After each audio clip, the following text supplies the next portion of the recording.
What every older adult should know about pleasure, desire, and control. Have you ever looked back and quietly wondered how many things in life we once thought were harmless pleasures later turned into chains we didn't see coming? How many seemingly small indulgences, just a drink here, a little thrill there, a bit more money than we need, slowly became traps that changed the direction of our lives?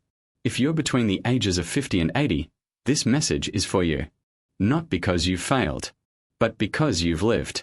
And when you've lived long enough, you begin to realize that not everything sweet is good, not everything exciting is wise, and not every desire is worth the price it demands. Today, I want to walk beside you, not to lecture, not to preach, but to share something many people only realize when it's too late. There are 3 things in this world that can quietly destroy the dignity, health, and peace of a good person if we let them: alcohol, lust, and the pursuit of money. Not in and of themselves, but when they begin to control you more than you control them.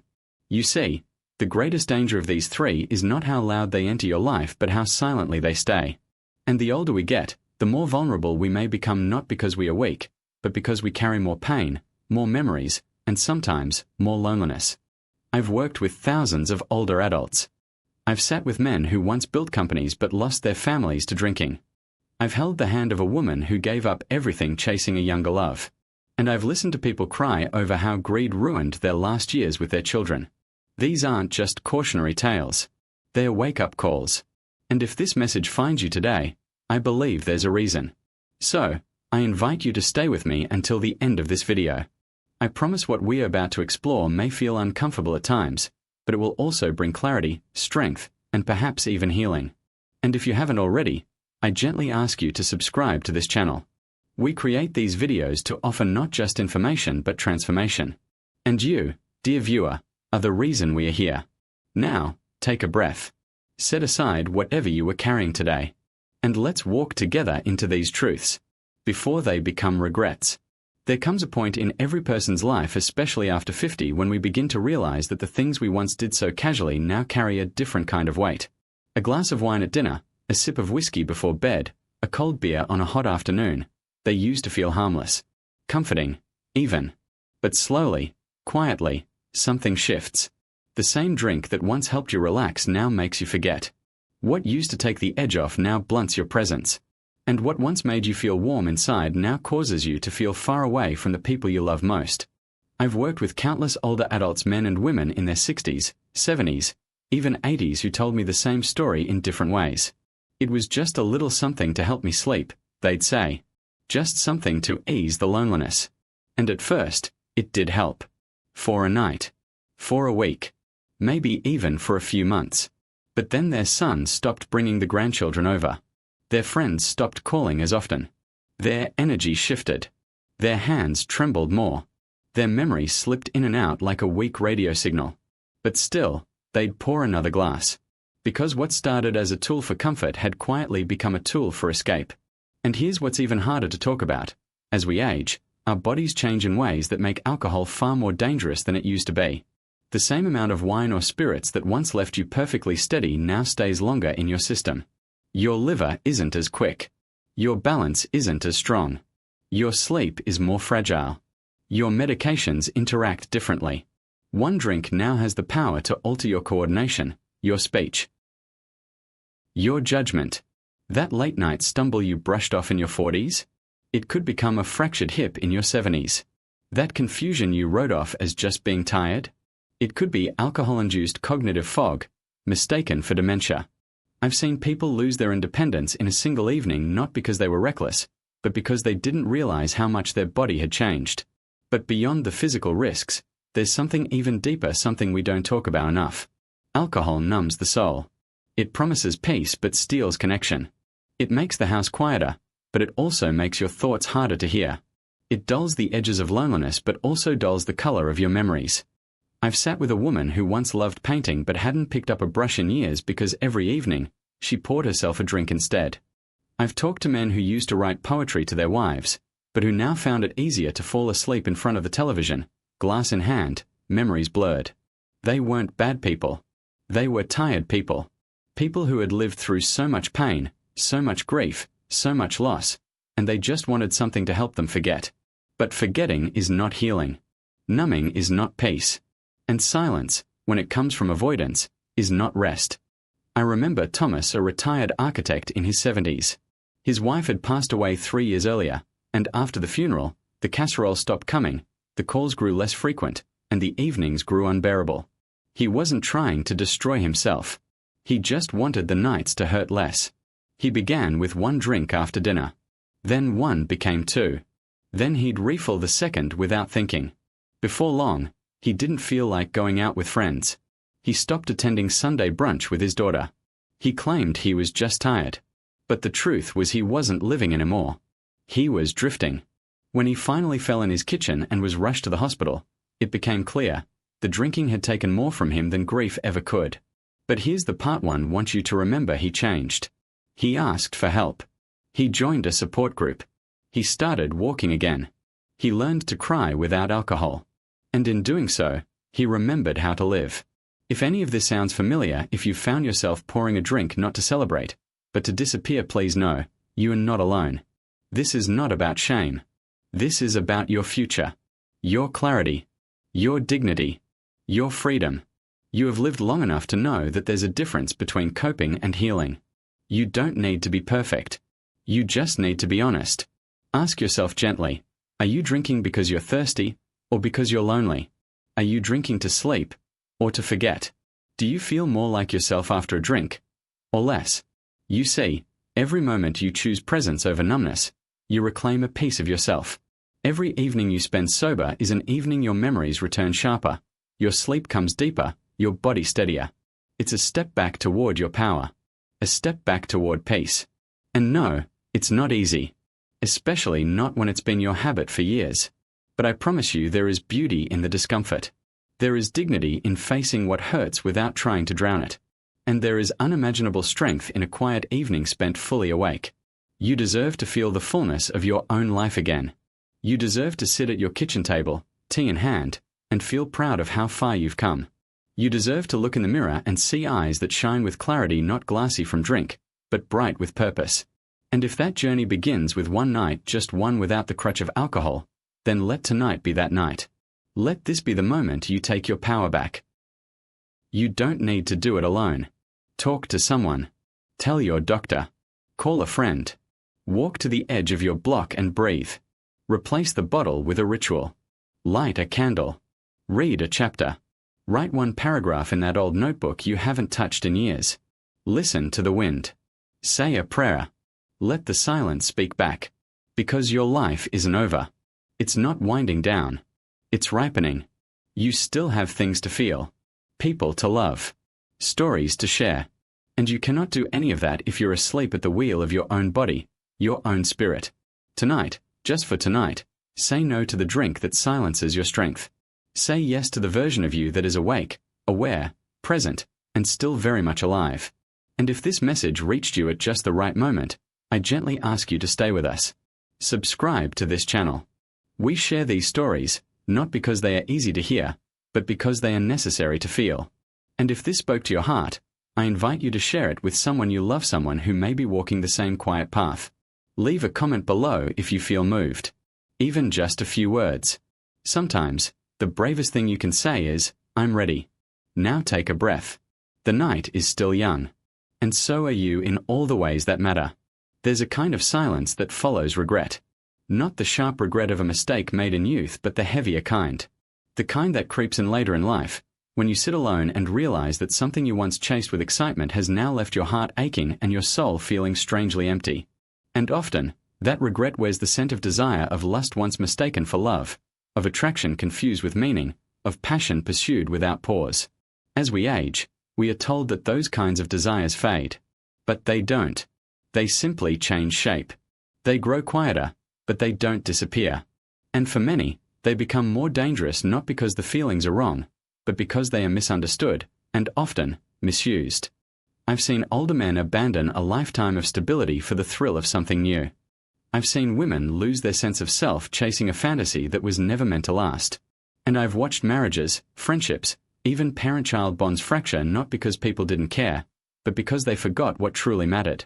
Let me be clear, the desire to feel attractive, to be touched, to be loved, these are human. Natural. Holy, even. There is no shame in them. But when desire becomes addiction, when the pursuit of pleasure overrides the commitments we've made, the values we've stood on, the people we've built our lives with, that is when damage begins. And that damage, in older age, cuts deeper than it did in youth. Because we have more to lose now. Our reputations, our relationships, our years of integrity, all can be shattered in a single misstep. I once counseled a man named Raymond. He was 71, divorced twice, financially stable, and lonely. He told me with a broken laugh, I just wanted to feel alive again. So he started seeing a woman 30 years younger. At first, it gave him a glow. He dressed sharper. He started working out again. His friends even teased him. But behind closed doors, he was spending more than he could afford, ignoring calls from his daughter, missing his medications, and slowly disconnecting from the life he had built. When she left him suddenly, without explanation, he didn't just lose a companion. He lost his sense of self. And it wasn't because she tricked him. It was because, in chasing a spark, he had abandoned the fire already burning in his own home. We live in a culture that worships youth and vitality. Turn on the TV, and you'll see anti-aging creams, diet pills, commercials filled with young bodies and empty promises. No one tells you that true intimacy deepens with age. That love is not measured in how fast your heart races, but in how gently someone holds your hand when you're afraid. That real connection is not built on bodies but on souls. And yet, many older adults find themselves aching for something more. Not because they are shallow, but because they are human. After children leave home, after partners grow distant or pass away, after routines become heavy, it's natural to want to feel desired again. To be seen. To feel that spark of life. But the tragedy is when that need drives us into choices that steal our peace. Affairs. Betrayals. Secret relationships. Shameful transactions. And in the end, we are left more hollow than before. History holds countless lessons. Kings who lost their thrones because of lust. Leaders who ruined legacies for a few stolen nights. Families torn apart over things that could have been resisted with a moment of clarity. You do not need to be a ruler to fall victim to the same weakness. Lust does not care how wise you are, how old you are, how long you've been married. It whispers the same lies to everyone. This will make you feel alive. This will make you whole again. But what it gives is always temporary. And what it takes can be permanent. You see, desire is not the enemy. The enemy is forgetting who you are in the pursuit of it. A woman I once met, Eleanor, told me something I'll never forget. She was 68, widowed, and had recently ended an affair with a married man. With tears in her eyes, she said, I just wanted to feel loved again. But in the end, I only felt used. I asked her what she would say to another woman in her shoes, and she paused. Then she whispered, don't trade dignity for desire. Love yourself enough to wait for something honest. That's what I want you to hear today. Your worth is not measured by how many people want you. It is measured by how deeply you honor your own soul. If you are feeling lonely deeply, achingly lonely, please know you are not broken. You are just human. But don't let that loneliness drive you into places where you have to hide. Don't let it tempt you to cross boundaries that leave you feeling ashamed. Instead, ask yourself, what is it I truly crave? Is it touch? Is it affirmation? Is it to be known again, deeply, without pretense? These things are possible. But not through lust. Through love. Through honesty. Through reconnecting with old friends. Through opening up to your children, your faith community, your neighbor down the street who also sits alone too many nights. Through investing in the parts of you that light up without needing validation from someone else's desire. And if you've made mistakes, if you've gone down paths that cost you more than they gave, I want you to hear this with all the compassion I can offer. You are not beyond redemption. Every day you wake up is a chance to choose differently. To walk back toward integrity. To apologize where needed. To forgive yourself. To rebuild what matters. And to protect the version of you that still longs to live with grace and self-respect. Growing older does not mean giving up on connection. It means refining what connection means. It means moving from lust to love. From thrill to trust. From desperation to depth. It means choosing relationships that nourish your spirit, not just your senses. You don't need to prove your worth to anyone, not through your body, your appearance, or your ability to attract attention. Your worth has already been proven by the life you've lived, the battles you've survived, the love you've given, and the wisdom you now carry. So tonight, if you find yourself tempted to seek something fleeting, ask yourself what would happen if I sat with my loneliness instead of trying to escape it? What would happen if I wrote down what I truly miss? What would happen if I dared to believe that I am still worthy of slow, sacred love, not the kind that burns out in a weekend, but the kind that builds over time and holds you when your hands shake? You are still lovable. You are still whole. And your body, no matter its shape, age, or history, deserves to be honored, not exploited. Let that be your vow tonight. Not to live without love, but to live without lies. If this message stirred something in you, if it reminded you of who you truly are beneath all the noise, I invite you, from the bottom of my heart, to subscribe to this channel. We create these stories because we believe your later years are not meant for decline, they're meant for depth. Share this video with someone who needs a gentle reminder that worth doesn't expire. And if you feel ready, leave a comment below. One sentence. One truth. Sometimes, healing begins with just one honest word. There is a moment in every life, especially in later years, when the meaning of wealth begins to shift. When we start to see money not as a prize, but as a test. Not as something to chase, but as something to manage wisely. In youth, money feels like the measure of success. In middle age, it becomes a tool for security. But as we grow older, money begins to reveal who we truly are. Not by how much we have, but by what we are willing to do to get it, and what we are willing to sacrifice in its name. I've seen families crumble over inheritances that hadn't even been passed down yet. I've seen siblings, once inseparable, become bitter strangers over a plot of land or a parent savings account. I've watched older adults, who spent a lifetime building a name of honor, risk everything in the final chapter of their lives for one more opportunity to feel powerful, respected, or ahead. And behind all those choices, there's not just greed.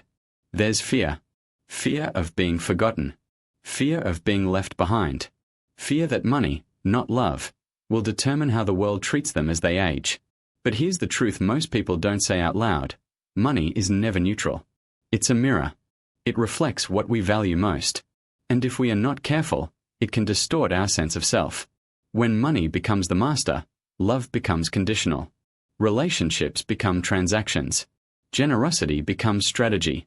And what once made us human, our compassion, our humility, our ability to walk away from what's wrong, becomes compromised. Let me tell you a story I will never forget. There was once a gifted painter widely admired, deeply spiritual. One day, he set out to paint two images, one of a saint and one of a demon. For the saint, he found a monk, quiet and humble, whose presence radiated peace. He paid the monk well for his time and painted a portrait that moved everyone who saw it. Years later, when searching for someone to model the demon, he visited a prison, looking for a face that held darkness. And when the inmate walked into the room, the painter froze. It was the same man. The same monk he had once painted as a saint. When asked what had happened, the man said with tears in his eyes, "After you paid me that day, I discovered a hunger I couldn't control. I indulged, I chased comfort. I began to take from others. And now here I am. You turned me into both pictures, the saint and the sinner, the blessing and the curse."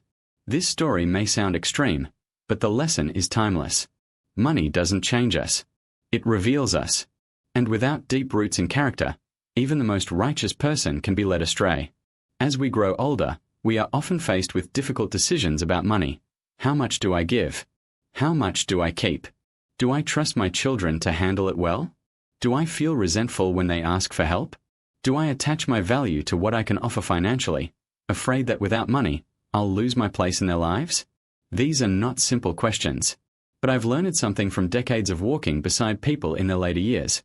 The people who feel the most peace around money are not the ones who had the most, it's the ones who stayed most aligned with their values. They knew when to say enough. They chose generosity without bitterness. They gave with open hands and clear boundaries. They taught their children to respect them not for their wealth, but for their wisdom. I remember Martha, a retired teacher.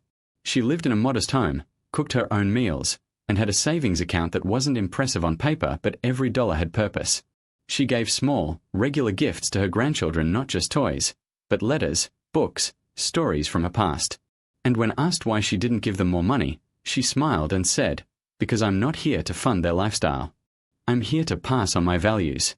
When she passed, her family didn't fight over what she left behind. They gathered around her journal. They read her letters aloud. They cried over her stories. And that, to me, is the richest inheritance anyone can leave. But not every story ends that way. I've seen parents manipulated. I've seen older adults sign documents they didn't understand, pressured by their own children. I've seen homes sold, wills rewritten, accounts entered not by strangers, but by family.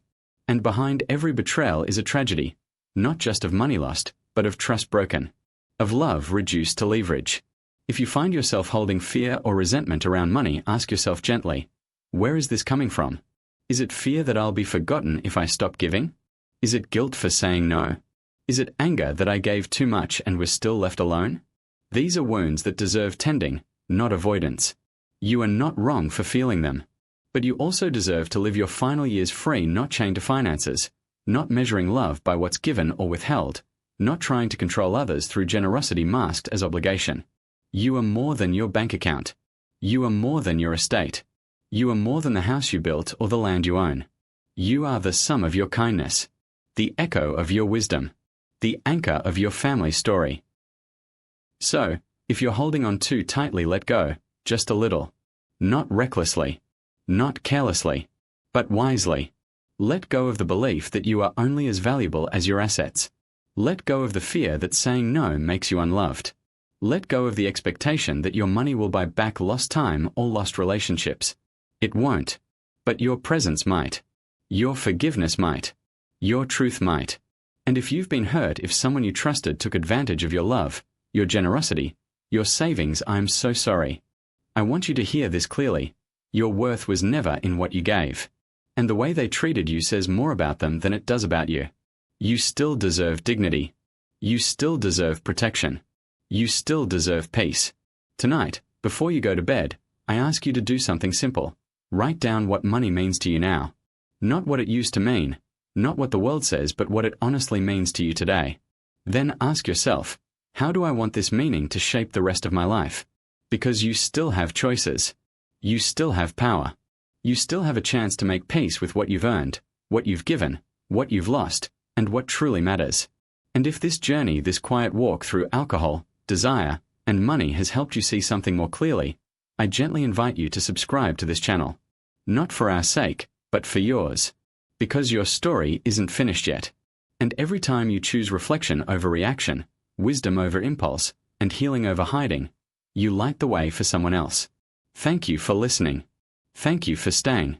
May you wake tomorrow with a little more clarity, a little more courage, and a heart that remembers. The best part of growing older is the power to choose again. Please share this video with someone who might be walking the same path. And if your heart feels ready, leave a comment below. Just one word of truth can open a lifetime of understanding. We'll see you in the next video. And until then, stay kind, stay wise, and stay deeply, unapologetically human.